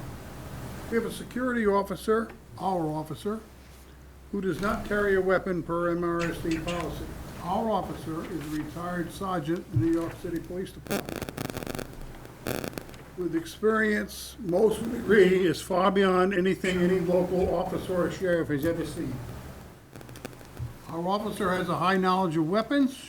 Shooting is one of his hobbies. Up until very recently, he was annually requalified to carry his weapon in any state in the country. Of course, in New Hampshire, he doesn't need that because we're an open carry state. Current talks. Over the last few months, we've had several presentations over several separate school board meetings from outside sources providing yet another officer, this time a resource officer, who would not be a MRSD employee. Resource officers can carry weapons. Sheriff's offices, state police representative indicated they would defer to the Swansea Police Department. Even though we are a multi-school district town and have 50% of our schools outside of Swansea. At the school board meeting attended by the Swansea rep, he would not answer my question about whether the Swansea officer would go to all schools. At the finance meeting of 9/10 this year, Ms. Witt said heard that there is a Swansea officer would go to all schools, and she quoted some alphabet soup form that they fill out, that she can tell you what the form is. What's next? It would seem to me the school board deserves a written study of this issue. At General Dynamics, we call this a cost-benefit analysis. This document would include, why do we need another officer? Why are we not upgrading our existing officer to a resource officer? What are the one-time costs and liability insurance costs to upgrade this officer? Pros and cons of each of the alternatives. The last time, other issues, the last time it was presented to the people on a resource officer, it was presented on a new voted separate warrant article. I hope this school district doesn't want to attempt to go around that by hiding it in the budget. Just me. In my humble opinion, we should upgrade our existing officer and move on. I provide the following example. SAU 29, Keene School District, has one resource officer. For their entire district, Keene has 3,500 students, and we have 689. The state police representative, these are side notes, the state police representative was here, said he would not talk for the police commander. Figures provided for the last meeting of 9/3/29, that's when you got the population of our district, and she just updated it just this morning, or first part of the meeting. To get the Keene numbers, I just called them. I think we need I'm going to give you the first one, that the school district does want to know what it would cost to upgrade our officer to a regular officer. That includes any extra training and liability insurance. And I make that as a motion, and I need a second. Or maybe you don't care. Just to be clear, you're looking to see about the We need cost? to- She won't give me, she wouldn't look it up for the finance committee. She said that she needed a school board vote to find out what the liability insurance was and what the training cost would be, Lisa? to get, update our current officer. I'll second it for discussion. The school boards had already taken a vote and had decided to move forward with an SRO. Therefore, it was not appropriate to seek a quote to provide liability insurance for an armed security officer when the board has already determined that we are not going down that route. Good discussion. But that's making the assumption we're not going down that route. I'm saying we should look at both. We voted on it. The board has already voted. So you don't care, you want to go with 2 officers. Well, we can continue discussion. It's, You don't care what this insurance costs or what the training would cost. That's not true. Let's Well, you don't care because you don't want to vote for it. No, that is making me vote for something that I may not agree with, and that's not true, and that's not good either. all right, so we have a motion to gather data on this specific topic. We've heard from the superintendent that it's irrelevant data. Is there any other discussion? Rob? I mean, I would think as part of the budget process, we're gonna get some of that information anyway. We don't ask for it. Well, we're not budgeting to have the SSO carry a weapon. We're budgeting for an SRO, and we in the June 4th packet, there was projected costs that the chief provided for the SRO. We would need to still develop the MOU with Swansea to determine what the cost share would be, depending on if it's a part-time officer or a full-time officer, relative to the cost of the SRO. But there is no additional liability cost to have an SRO in the building, 0. The other issue about jurisdiction, I asked Chief DeAngelis, and his reply was short. There is not an issue as all surrounding agencies sign an annual mutual aid contract. Dick? I'd like a clarification of that. There is a cost if we have our person upgraded, correct? But the board hasn't voted to do that, so we don't know if there's a cost, because that is not something that the There board is has asked. That is not It something. needs further training, and there's liability insurance. We went through this. Betty, you were probably on there when you were on there when we discussed this before, doing it there was a liability insurance cost to the district to have an employee carry a weapon. Nick and then Scott. From my understanding, the plan was to keep an SSO and to add an SRO. Correct. And that we were provided, and the board voted on that, to have both positions. And that for the SRO, we were presented 2 options from the chief of Swansea. One was part-time, which would cover the majority of the school day throughout the academic year.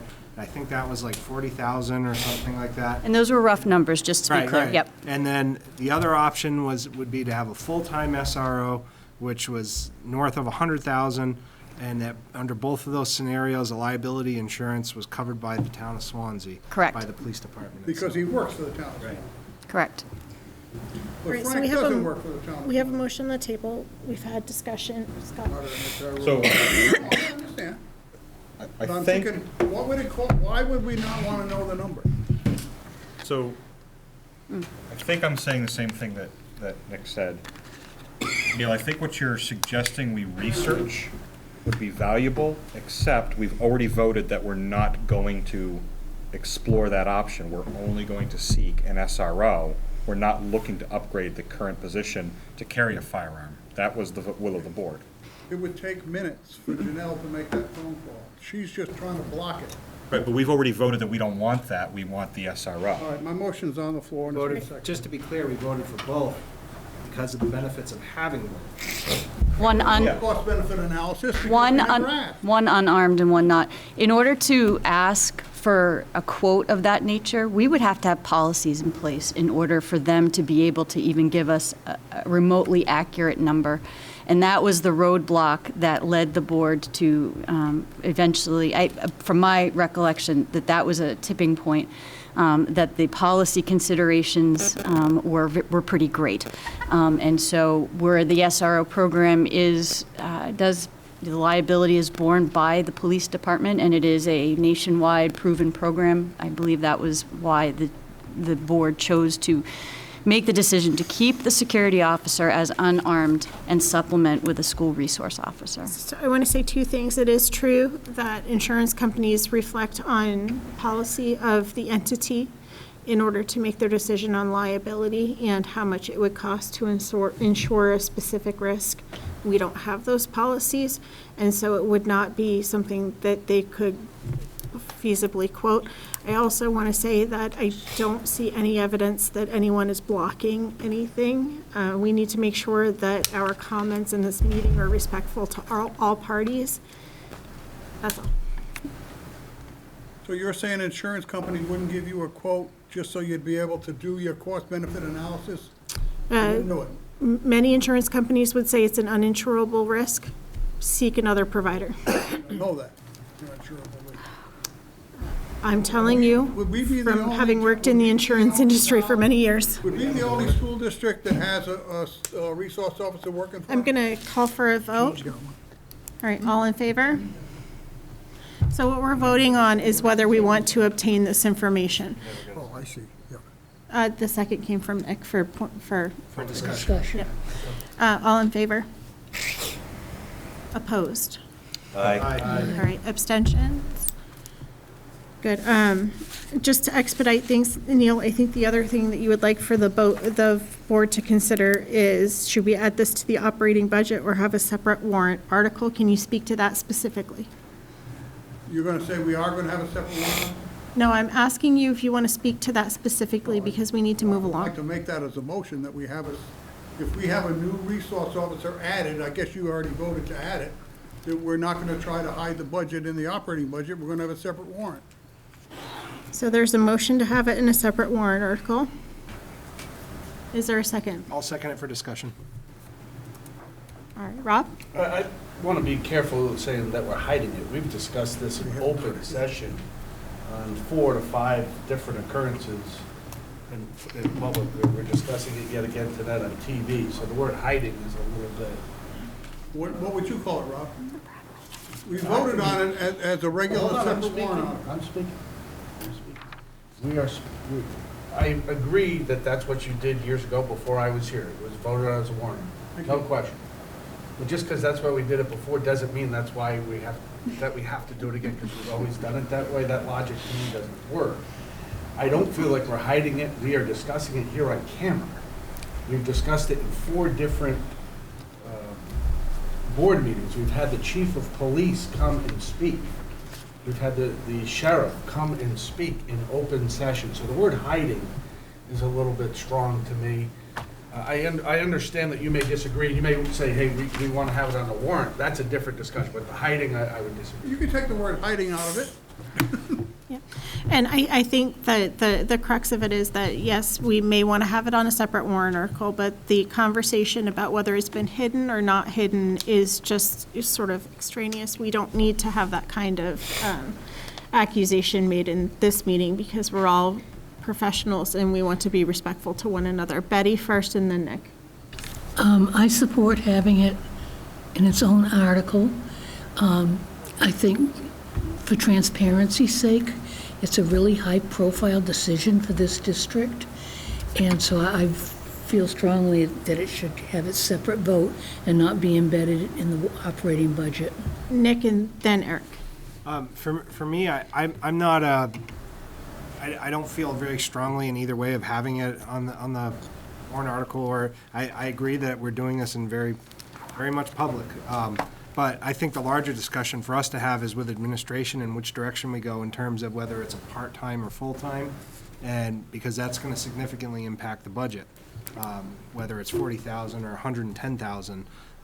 Those are a lot of extra dollars to come up with, and if we do go with the $110,000 or whatever option it was I was pretty sure it was like 108 or something like that, 106. What is that displacing, and what effect is that going to have on other services that students have? We have 3 full months to come up with a warrant article if that's what we wish to do.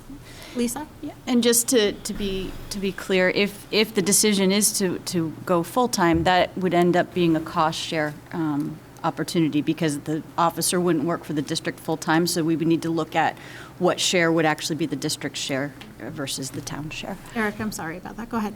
Yeah, that's all right. If we were to add it to the budget, and if the budget was to fail, we wouldn't get it through, correct? You- Would it be a new item? How's that? No? No means no. No, if it's in the operating budget, even if the operating budget fails, it can still be implemented.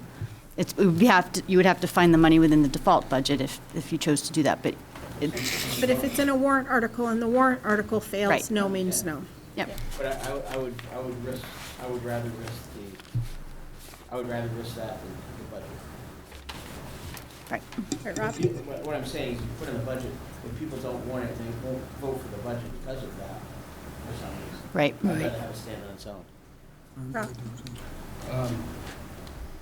I definitely agree with Neil, not Nick, excuse me, in regards to cost analysis, part-time, full-time, but I'd like to know upside, downside, capability-wise, the difference between part-time and full-time. In other words, are we taking away capabilities or of the position Right. because of an hour restriction or whatever, right? Are there certain functions that this person wouldn't be able to be at? Is there a capability, what are we voting on from a capability standpoint? Lisa, if you take that as a matter of interest and you're interested It'll- in that as well and care to research it, then we would It'll be a welcome it. part of the, whatever we come back with 2 proposals, including the memorandums of understanding. Thank you. Okay, so I saw Eric first and then Nick. Is there some things that we may save money on if we have a full-time one? I'm just thinking, I know there's coverage at a lot of events, and would we need to still have that coverage, or could that person do it? Again, that's part of what we'll talk about when I work with the Swansea. Nick? I just want to mention one thing quick, and I guess it's a little bit old information, but when we had the safety and something committee, Safety and security. Safety and Security yep. Committee, when Chief DeAngelis came and spoke to us, I think I remember him saying that his recommendation was that we do the part-time in addition to the SSO. That's my recollection from that meeting. Of course, his opinion may have changed over the past few years, but that was the fruit of that discussion. Yeah, and part-time wouldn't necessarily mean just a limited number of hours per week. It would also mean part of the year rather than throughout the entire summer. Yeah. All right, let's have a vote. So what we're voting on is whether we want to put this into a separate warrant article. If you say yes, that means yes, you do want to have it in a separate warrant article. All in favor? Can we do a roll call, detailed roll call vote on this? Yes, we can. That is not what we just discussed. We discussed part-time and full-time. We really, other than Eric, no one discussed, should it be a warrant article? That was Neil's That was Neil's motion. That was the motion. I make a motion to Neil table. put the motion out, Rob. That was a while ago. Second. Welcome to the meeting. All right, so there was already a second to the motion. I seconded it for It's discussion. not debatable. I just made a Oh, motion to to table. Okay. So Brian made a motion to table. There's a second from Scott. All in favor? Aye. Opposed? No, That was Winston. Abstentions. I'll abstain. And Nick. All right, we'll have this on next meeting's agenda since we didn't set a time specific. Betty? I don't know if Lisa already knows this, but in all of our discussions about the SRO, I haven't heard what the people who work in this building think, like what Lisa Spencer thinks. And maybe, I don't know what she thinks. Lisa Spencer would like an SRO. Okay, thank you. Betty, we did hear from her, but it was long ago. Okay. All right, so moving on to the consent agenda, would anybody like to make a motion on the September 3rd minutes, please? Would move the full suite of minutes as presented. Second. All right, any discussion? That was Scott with Betty as a second. All in favor? Aye. Opposed? Abstentions? All right, now the manifest. Betty, you have that for us? I do. I'd like to move the manifest in the amount of $1,283,724.66. Is there a second? Second. That was Betty with a second from Scott. Discussion. All in favor? Aye. Opposed? Abstentions? All right, so for next meeting's agenda, I have, Skip the non-public meeting. we're gonna go on We to should the do public those separate. comments. We should not combine it with a regular meeting. But, so we did the full suite of minutes. That was the motion from Scott. I don't think we should do that because they're two separate legal documents. The board was in favor of approving the full suite of minutes. Was it understood that that was what we were doing? Did anyone misunderstand? I thought we were just approving the public minutes, to be honest. I thought that's what we always did. I got thinking about it after I voted and he said sweet, so Okay. I knew it wasn't candy. Does anyone feel strongly that we need to retract that vote? Okay. Setting next meeting's agenda, what I have is separate warrant article for the SRO question mark. I also have elementary band. No, we won't need that, I don't No, think. please take the, That was with a question mark too, so I'll Yep. pass that off. We do need to have some sort of an education report. What do you propose for next meeting? progress monitoring. Progress monitoring. Catered to what we do with catered to. Okay. You've got a series of policies. Nick? I'd like to have some sort of, I would appreciate some sort of update on whatever situation we have going on here at the middle school, high school with using cards for paying for lunch. It sounds like, listening to Tom Walsh, there's issues with using those, and that's requiring having to have students do hand signatures and having staff trying to just recognize people by face. What's the status of that? What he said was that if there's not enough money on the card, then they sign. And what he also said was that 15% of high school students are currently using their card. And Nick, can I clarify one thing for you? What he didn't say, but I do know because I'm here all the time, their cards have a number. They go up to the cash register and they say their number. So they're not, it's not just that they're needing to be recognized and they're going, oh yeah, I know you're Nick, I'll try to. It's just that they're not handing them the card to scan, they're saying 4512. Okay, gotcha, 4512. I just wanted to clarify that. But my concern with that is that by not having that card, what he said was that there was an issue with understanding of whether or not, oh, somebody just said my number because they didn't have their card. So if only 15% of the students have these cards and are using them, then it's kind of putting some extra burden not only on processing kids at lunch to get them through the lunch line, but they have to have these other systems in place like signing when you have excessive debt. And to me, that's really the crux of it, because I don't want students to have to do that. They shouldn't have to do that if they can't. So If they're having difficulties. it seems there's some question about whether we had a misunderstanding this evening. If it's okay with you and we can clarify outside of the meeting, can we forego having it on the full board meeting? I'd like to have it on the agenda, and if you can clarify it with me, then we can remove it. All right. Otherwise, I'd like to see it on the agenda. All right, so that's a good point. Maybe Lisa can put it in her superintendent's report. We know we have to have Kyle Barker. Yep. Thank you for that. Rob, anything else? Yeah, that's going to be pretty significant. With the performance review complete, is there a next step with superintendent goals? I need to write them. I will try to have them for the next meeting. So maybe we'd review a draft? I will try. We'll have Boy, right, at the next meeting. We'll have what? We'll have Boy because it's October 1st. It won't be certified boy. Oh. I'll do an update similar to tonight. It doesn't become official until March, but by the end of October, we have a real good idea of what the certified number will be. Okay. And it's always kind of fun to have that in the matrix that you guys produce. Yeah, it's for sake of being able to pull the numbers at 3 in the afternoon. We just pulled the high-level numbers. Betty? Doesn't sound like there's anything drastic happening with our enrollments, but it'll be October 1st, so if you have it available, I'd like the October 1st counts.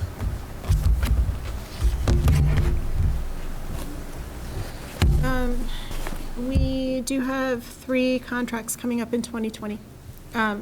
So it's time for us to start thinking about that process too. So maybe we can discuss really early on steps. All right? Would that be a non-public? Yeah. I would hope so. No, I didn't know if it was directly. Yeah, I mean, it's not a bad time for us to say these are 3 major things that we're trying to work toward in this contract season. And there's nothing wrong with us promoting our 3 major goals, even before the negotiations start. So, all right. Anything else? Do we have non-public? Yeah, we do have non-public B and C. We want to take public comments first. Is there anyone with a public comment? Thank you so much for sticking around with us, guys. We're going to move into non-publics B and C. I don't expect for there to be anything of interest to the public after that. We'll take a short break, 3 or 4 minutes. We'll go straight into non-public. Well, as soon as they